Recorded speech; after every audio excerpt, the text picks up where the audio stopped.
একজন ওলামা নিয়ে যাবে 400 জন। কয়জন?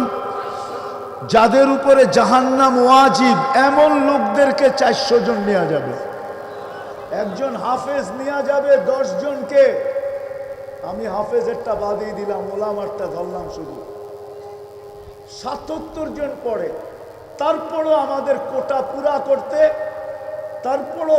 পুরা করতে 323 জন আমাদেরকে ডাইনে বামের থেকে আইনা কোটা পুরা করতে হবে। বাংলাদেশের মানুষ আমাদের বাগে পড়বে মাত্র 77 জন।